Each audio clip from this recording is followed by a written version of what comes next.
Hello guys. तो आज के गैस लॉस के थर्ड लेक्चर में हम बात करेंगे, जो हमने लास्ट में मैंने आपको थोड़ा सा बताया था कि कैसे पीवी इक्वल्स टू एनआरटी में हम रिलेशंस देखते हैं कि प्रेशर इन्वर्सली प्रोपोर्शनल है आपका वॉल्यूम के, अगर एनआरटी है, क्या कहते हैं, कांस्टेंट है, PV equals to NRT, right. तो मैंने आपको 5 बताए थे कि 5 बन सकते हैं। क्या क्या? 1 2 3 4 5। क्या क्या? कि प्रेशर आपका वॉल्यूम के इन्वर्सली प्रोपोर्शनल है, प्रेशर आपका मोल्स के डायरेक्टली प्रोपोर्शनल है, प्रेशर आपका टेम्परेचर के डायरेक्टली प्रोपोर्शनल है, वॉल्यूम आपकी टेम्परेचर के डायरेक्टली प्रोपोर्शनल है, वॉल्यूम आपकी मोल्स के डायरेक्टली प्रोपोर्शनल है। इस इक्वेशन से हम 5 बना सकते हैं, कंसिडरिंग कि आर तो कांस्टेंट है, बाकी जो दोनों चीज़ बची वो कांस्टेंट हो, राइट। तो हम ये काम कर सकते हैं। तो आज के लेक्चर में मैं आपको दिखाऊंगा कि ये मतलब ये तो हम इक्वेशन से देख रहे हैं, फिजिकली वर्ड में हम फिजिकल वर्ड में कैसे देखेंगे कि ये रियल लाइफ में भी ऐसा होता है। इक्वेशन से तो हमें दिख रहा है, ठीक है, होता है मैथमेटिकली। फिजिकल वर्ड में हम कैसे देखेंगे कि ये होता है। तो फिजिकल वर्ड में देखने के लिए हमें उससे पहले क्या चाहिए? प्रॉप्स चाहिए, कंटेनर्स चाहिए, जहाँ पे हम ये एक्सपेरिमेंट करेंगे। तो 2 टाइप के कंटेनर होते हैं, एक आप मानो कांस्टेंट वॉल्यूम कंटेनर और एक होता है आपका कांस्टेंट प्रेशर कंटेनर, ठीक है ना। कंटेनर की जगह से अच्छे वर्ड में बोलेंगे तो इसे बोलेंगे सिस्टम। तो constant volume system and constant pressure system, ये आपके 2 टाइप के सिस्टम होते हैं जिनमें हम प्रैक्टिकल लाइफ में एग्जांपल्स लेते हैं या फिर सॉल्यूशंस करते हैं, क्वेश्चंस करते हैं। तो कांस्टेंट वॉल्यूम सिस्टम क्या हुआ? नाम से समझ में आ रहा है कि इस सिस्टम में वॉल्यूम कांस्टेंट होगी, इस सिस्टम में प्रेशर कांस्टेंट होगा, ये तो नाम से समझ में आता है। तो कांस्टेंट वॉल्यूम सिस्टम हमारा कैसे दिखेगा फिजिकल लाइफ में? तो हमारा कांस्टेंट वॉल्यूम सिस्टम आपको ऐसे दिखेगा कि ये आपको एक कंटेनर होगा जो कि फिक्स साइज का होगा, क्लोज्ड कंटेनर होगा, है ना, फिक्स्ड साइज क्लोज कंटेनर।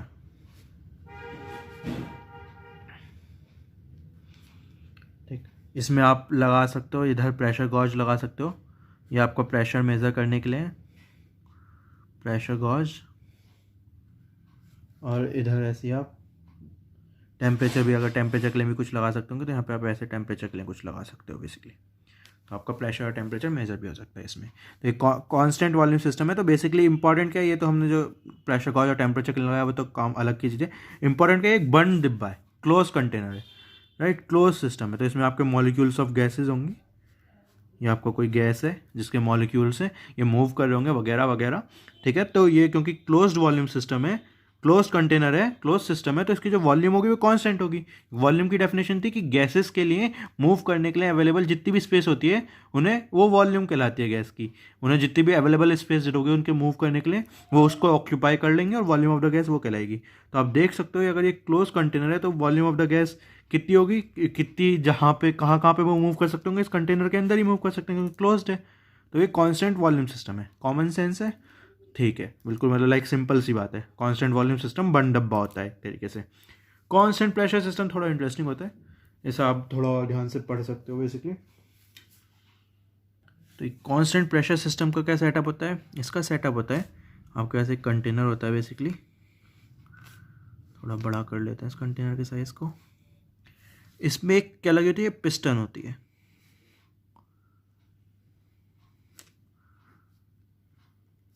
ये लिड टाइप होती है, पिस्टन टाइप होती है। ये आपका, ये ऊपर नीचे मूव कर सकती है, ये ऊपर भी और नीचे भी, ये ऊपर नीचे मूव कर सकती है। इसकी प्रॉपर्टीज होती हैं कि ये मासलेस होती है और फ्रिक्शनलेस होती है। ये मासलेस होती है और फ्रिक्शनलेस होती है। ओके, तो आपका एक कंटेनर है, उस कंटेनर के ऊपर आपका एक ऐसा पिस्टन है, ये पिस्टन ऊपर नीचे आपकी मूव कर सकती है। और ये क्योंकि मासलेस है, फ्रिक्शनलेस है, तो कोई एनर्जी वेस्ट नहीं होगी इसे ऊपर नीचे मूव करवाने में। यहाँ तक हमको बात समझ में आती है। तो आपकी कोई, हमने इसके अंदर कोई गैस भर रखी है, राइट, ये गैसेज हैं, आप कोई गैस है, उसके मॉलिक्यूल्स हैं, ये इस इतने एरिया में हैं कुछ। तो ये क्या कर रहे होंगे, बेसिकली कोलाइड करते हैं। मैंने आपको बताया था कैसे प्रेशर एग्जर्ट करते हैं गैस, उसके जो मॉलिक्यूल्स हैं वो आपस में और इन दीवारों से कोलाइड करते हैं। तो बेसिकली जब दीवारों से कोलाइड करते हैं तो प्रेशर एग्जर्ट होता है उन दीवारों पे, उसे हम प्रेशर ऑफ द गैस कहते हैं। तो ये जो गैसेज के मॉलिक्यूल्स हैं ये इधर इस इन एरियाज पे, जो ये ऊपर पिस्टन का जो एरिया है इसके ऊपर कुछ कोलाइड करेगी तो कुछ प्रेशर अप्लाई करेगी, राइट। सिंपल बात है ये तो, कि इस पिस्टन पे कुछ प्रेशर अप्लाई होगा इधर की साइड से। तो उस प्रेशर को हम कह सकते हैं प्रेशर ऑफ द गैस और प्रेशर इंटीरियर प्रेशर या फिर pressure of the gas. Okay जी, इतना हमको सबको समझ में आता है कि अंदर एक गैस है, इस गैसेस की वजह से इस पिस्टन पे कुछ प्रेशर लग रहा है, उस प्रेशर को हमने नाम दे दिया प्रेशर ऑफ द गैस या फिर प्रेशर ऑफ द इंटीरियर। इतना सबको समझ में आता है। अब आगे चलते हैं। आगे क्या है, ये जो बाहर का एरिया, ये क्या कहेंगे, एटमॉस्फेयर है बेसिकली, राइट। बाहर क्या है, हवा, बेसिकली एटमॉस्फेयर है। ये डिब्बा जहाँ पे भी रखा होगा उसके बाहर कुछ एटमॉस्फेयर होगा। तो एटमॉस्फेयर में जो प्रेशर होता है वो आपका कांस्टेंट प्रेशर होता है इधर। तो ये वाला जो प्रेशर है इधर वाला, ये आपका पी एक्सटीरियर, प्रेशर एक्सटर्नल। इस डब्बे के जो बाहर का प्रेशर है उसे मैंने पी एक्सटर्नल या फिर पी एटमॉस्फेरिक भी कह सकते हो आप, एक्सटर्नल प्रेशर है कुछ। तो आपको क्या दिख रहा है कि ये लिड जो है अगर मूव नहीं कर रही, रेस्ट पे है, कोई जब आप किसी गैस अंदर भर रखी है आपने, तो आपको पता है ये क्योंकि अंदर नीचे से प्रेशर लग रहा है तो ऊपर की साइड मूव करनी चाहिए थी, राइट। जब प्रेशर लगता है तो ऊपर की साइड कोई चीज़ मूव करती है, लेकिन क्योंकि बाहर भी कुछ प्रेशर है तो एक टाइम ऐसा आएगा जब अंदर वाला प्रेशर बाहर वाले प्रेशर के इक्वल हो जाएगा, वहाँ पे ये जो लिड है वो मूव करनी बंद कर जाएगी, स्टॉप, रेस्ट पे आ जाएगी, एट रेस्ट। तो ये वाली कंडीशन मैंने जब ली है जब ये एट रेस्ट है, ठीक है। तो हमारी लिड जो है, ये जो पिस्टन है एट रेस्ट पे है, piston is at rest, piston is at rest. तो पिस्टन रेस्ट पे, इसका मतलब क्या होगा कि जो फोर्स, अगर प्रेशर की बात ना करें, मेनली मैकेनिक्स फोर्स के हिसाब से, मतलब समझ रहे हो, कोई अगर सिस्टम रेस्ट पे होता है तो हम कहते हैं फोर्स जो है उस पर बैलेंस्ड है, जितनी ऊपर है उतनी नीचे फोर्स है। तो इस पर जो फोर्स लग रही होगी नीचे से और जो इस पर फोर्स लग रही होगी ऊपर से, वो इक्वल होनी चाहिए। तो फोर्स इंटीरियर जो है वो आपकी फोर्स एक्सटीरियर के इक्वल होनी चाहिए, जो एक्सटर्नल फोर्स है वो इंटरनल फोर्स के इक्वल होनी चाहिए आपकी। तो अगर हम आगे बात करते हैं, फोर्स क्या होता है, फोर्स होता है प्रेशर इंटू एरिया। तो प्रेशर इंटरनल इंटू ए क्या है, ये एरिया आपका, इस जो ये वाला जो एरिया होगा बेसिकली सरफेस एरिया जो होगा इस पिस्टन का, वो जहाँ पे ये प्रेशर जो है अप्लाई हो रहा होगा नीचे से, इसको to P external into area. Similarly जो ऊपर वाला एरिया है वो नीचे वाले एरिया के इक्वल होगा, राइट। और पी एक्सटर्नल इस पे अप्लाई हो रहा है। तो अगर पिस्टन रेस्ट पे है तो मेरा इंटरनल फोर्स एक्सटर्नल फोर्स के इक्वल होगी। इसका मतलब है internal pressure into area external pressure into area के इक्वल होगा। इसका मतलब क्या है कि प्रेशर जो मेरा इंटरनल होगा वो प्रेशर मेरा एक्सटर्नल के इक्वल होगा। जितना भी इंटरनल प्रेशर है वो मेरा एक्सटर्नल प्रेशर के इक्वल होगा। ओके, तो अब आप यहाँ पे कुछ छेड़खानी करोगे सिस्टम में, मान लो आपने इसे हीट कर दिया या फिर आपने इसमें और गैस के मॉलिक्यूल्स ऐड कर दिए, ये छेड़खानी कहलाती है। तो इसका टेम्परेचर बढ़ा दो या फिर ये मोल्स ऐड कर दो, तो क्या होगा, तो इस पिस्टन में कुछ मूवमेंट स्टार्ट हो जाएगा। ये पिस्टन कुछ ऊपर जाएगी नीचे जाएगी पता नहीं, अगर हीट करोगे तो ऊपर जाएगी, कॉमन सेंस से आपको लग रहा होगा। गर्म कर देंगे तो ऊपर को उड़ने लगेगी। अगर ज़्यादा मोल्स ऐड कर दोगे तो अभी आपको दिख रहा है कि अगर मैंने और गैस भर दी तो भी ये ऊपर के लिए मूव करेगी।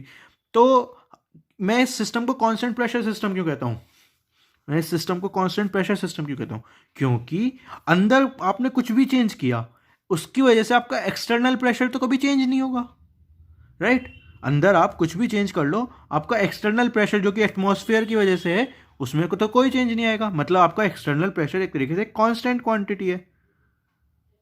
एरिया जो है इस पिस्टन का वो भी एक कांस्टेंट है। तो जो ये प्रेशर एक्सटर्नल इनटू एरिया है ये आपका कांस्टेंट क्वांटिटी है।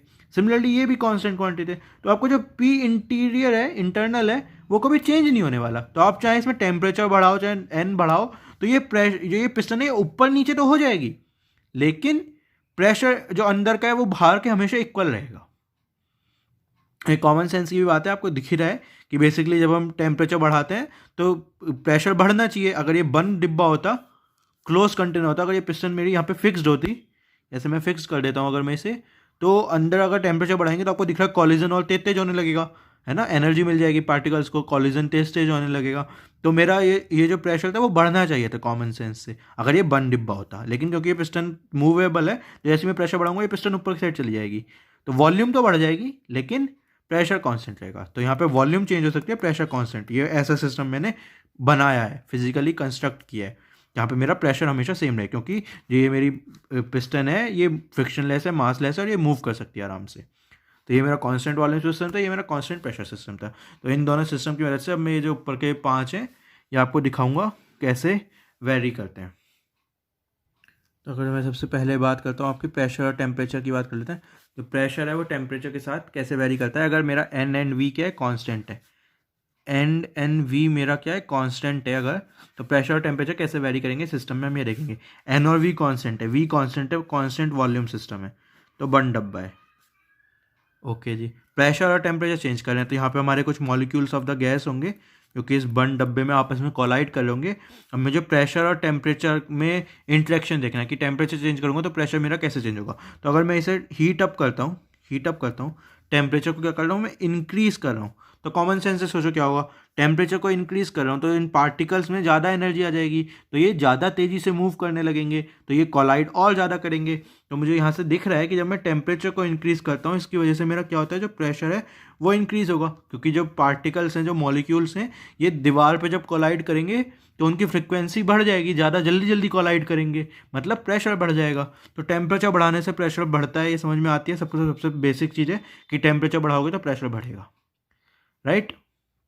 कि जो मॉलिक्यूल्स हैं वो ज़्यादा फ्रिक्वेंसी से मूव करने लगेंगे, ज़्यादा स्पीड से मूव करने लगेंगे, और उनकी जो फ्रिक्वेंसी होगी दीवार से टकराने की, कॉलिजन की, वो बढ़ जाएगी। और जो कॉलिजन, ये जो टकराते हैं तभी प्रेशर क्रिएट करते हैं, ये जब टकराते हैं एक्सटर्नल वॉल से तो ये प्रेशर क्रिएट करते हैं। तो ये हमारा आपका टेम्परेचर प्रेशर सिस्टम में आप ये देख सकते हो। तो कांस्टेंट वॉल्यूम सिस्टम में आप देख सकते हो कि टेम्परेचर बढ़ाने से मेरा प्रेशर बढ़ता है। ओके, ये सिंपल था, कंक्लूड हो गया। दूसरा करते हैं, प्रेशर और वॉल्यूम को देखते हैं। मेरा क्या है, एन और टी क्या है, कांस्टेंट है। तो प्रेशर और वॉल्यूम में हम डिफरेंस देख रहे हैं तो क्या होगा, तो इस बार हम ये वाला सिस्टम ले लेते हैं। बेसिकली इस सिस्टम में देखते हैं, ये आपका क्या,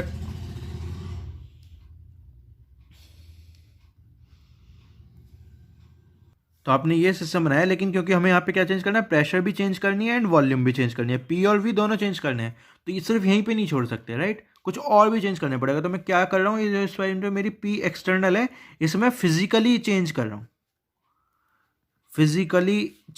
हूँ, पी एक्सटर्नल को चेंज कर रहा हूँ। तो क्योंकि अब ये पिस्टन में एक्सटर्नली ऊपर या फिर नीचे कर रहा हूँ तो मुझे क्या दिख रहा है, वॉल्यूम भी चेंज हो रही है और प्रेशर भी चेंज हो रहा है, क्योंकि मैं एक्सटर्नली प्रेशर अप्लाई कर रहा हूँ या फिर हटा रहा हूँ, जिसकी वजह से पिस्टन मूव अप हो रही है, ऊपर या फिर नीचे जा रही है।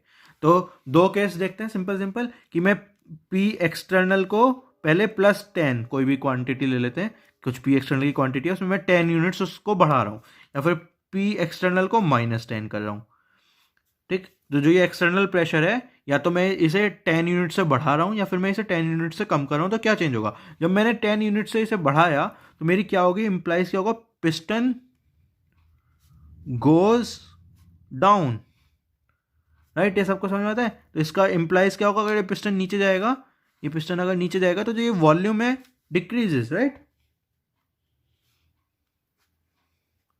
तो मेरा प्रेशर बढ़ाने पे वॉल्यूम जो होती है वो मेरी डिक्रीज होती है, वो मेरी प्रेशर एक्सटर्नल बढ़ाने पे जो मेरी वॉल्यूम होगी वो डिक्रीज होगी। और अगर मेरा इनिशियल प्रेशर कुछ पी गैस था, पी गैस को मैं इनिशियल प्रेशर लेता हूँ, अंदर की साइड मेरा कुछ पी गैस इनिशियल प्रेशर था और initially P external outward pressure था, मैंने पी एक्सटर्नल को चेंज किया तो मेरा पिस्टन नीचे गया, मेरी वॉल्यूम बढ़ी, और जो मेरी पी गैस हो गई वो +10 हो गई, which is equal to P external +10। तो पी गैस और पी एक्सटर्नल इनिशियली इक्वल था, मूव नहीं कर रहा था पिस्टन, फिर मैंने एक्सटर्नल प्रेशर को बढ़ाया 10 यूनिट से तो मेरी वॉल्यूम डिक्रीज हो गई और मेरा प्रेशर इंक्रीज हो गया। तो आप देख सकते हो प्रेशर, इंटरनल प्रेशर इंक्रीज हुआ, ये बेसिकली क्या हुआ, इंटरनल प्रेशर हुआ न्यू। तो ये क्या हुआ, ये तो इंक्रीज हो गया और जो वॉल्यूम हो गई वो डिक्रीज हो गई। तो इन्वर्सली प्रोपोर्शनल है, प्रेशर बढ़ता है तो वॉल्यूम घटती है।